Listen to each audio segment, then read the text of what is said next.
Bonjour chers auditeurs et chères auditrices de notre web radio R212, notre auteur Mohamed Chakib Rifi, en sa qualité d'expert invité, partage son avis et sa réflexion avec vous dans cet article intitulé Pourquoi l'avenir du secteur automobile mondial se décidera-t-il en 2025 ? Le voici en podcast pour vous. Dans un contexte d'escalade des tensions géopolitiques et d'une course mondiale à la souveraineté technologique, les constructeurs automobiles américains et européens sont confrontés à un point d'inflexion critique, l'externalisation de la production de batteries pour véhicules électriques. À quelques acteurs chinois risquent d'éroder des décennies de leadership industriel. Mohamed Chakib Rifi ouvre sa réflexion par cette mise en garde stratégique, qui pose les bases d'un diagnostic sans concession sur la situation actuelle ainsi. Historiquement, cette industrie a prospéré grâce à l'innovation transatlantique, protégée par des milliers de brevets. Pourtant, aujourd'hui, le passage accéléré à l'électrification met en évidence des vulnérabilités. L'expert invité enchaîne avec une perspective historique et technologique qui met en lumière les fragilités d'un modèle pourtant longtemps triomphant de cette manière. Comme l'a récemment souligné le PDG de Renault, la dépendance excessive à l'égard des fournisseurs chinois, alimentée par des garanties réglementaires inadéquates de l'UE, menace la résilience de la chaîne d'approvisionnement et l'avantage concurrentiel. Il approfondit sa démonstration avec des propos d'acteurs de premier plan du secteur, illustrant concrètement la gravité de la situation en ces termes.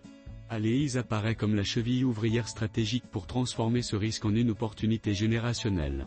Son modèle de production mondiale déploie des centres de fabrication de batteries localisés à proximité de marchés clés, États-Unis, Europe, Maroc, Moyen-Orient. S'aligne parfaitement avec le besoin urgent de souveraineté de la chaîne d'approvisionnement.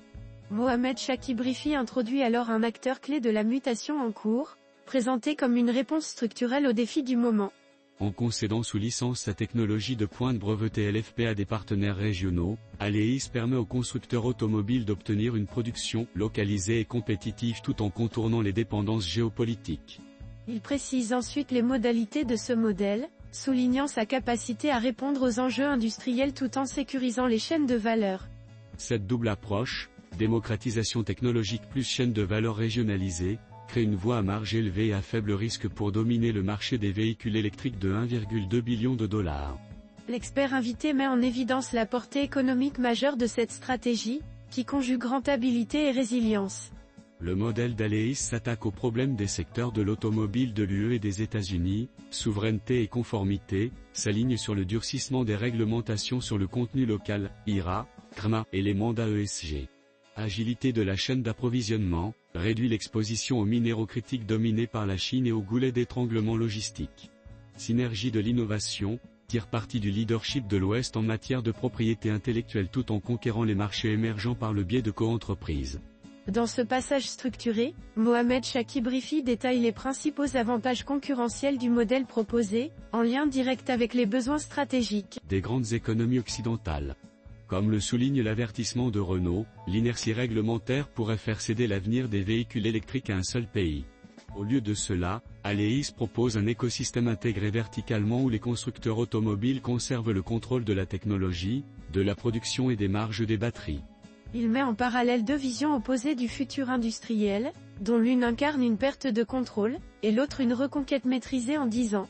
Sa volonté de co-investir dans des gigafactories régionales, associée à sa stratégie d'Open IP, positionne l'entreprise comme le catalyseur d'un nouveau paradigme industriel, innovation occidentale plus échelle localisée. Mohamed Chakib Rifi poursuit son plaidoyer en valorisant une vision industrielle hybride, à la fois ouverte, décentralisée et souveraine ainsi. Pour les investisseurs et les constructeurs automobiles, il s'agit d'un moment de précurseur. La technologie LFP d'Aleees, plus sûre, plus accessible et d'origine éthique, est sur le point de dominer le marché grand public des VE. Il insiste ici sur l'opportunité stratégique qui s'offre aux leaders du secteur, en les appelant à anticiper les tendances lourdes de demain ainsi. En s'associant à Aleees, les leaders de l'industrie peuvent pérenniser leur chaîne d'approvisionnement, capter les vents arrière réglementaires et redéfinir le leadership du marché mondial. L'expert invité propose cette conclusion ouverte comme un appel à l'action, suggérant une trajectoire gagnante pour les industriels lucides. La question est maintenant, qui contrôle l'épine dorsale du siècle électrique ? Mohamed Chakib Rifi conclut son article sur cette interrogation percutante, qui cristallise les enjeux de souveraineté technologique et industrielle à venir en ces mots. Le plan stratégique d'Aleeis garantit que les constructeurs automobiles occidentaux ne se contenteront pas de se faire concurrence. Ils continueront à dominer leur marché. Chers auditeurs de la Web Radio R212, merci d'avoir été à l'écoute de ce podcast, et de partager avec nous ce moment d'échange et de découverte. Votre présence et votre fidélité sont notre plus belle récompense. On se dit à très bientôt, si vous le voulez bien. Avec toute notre gratitude, l'équipe de R212,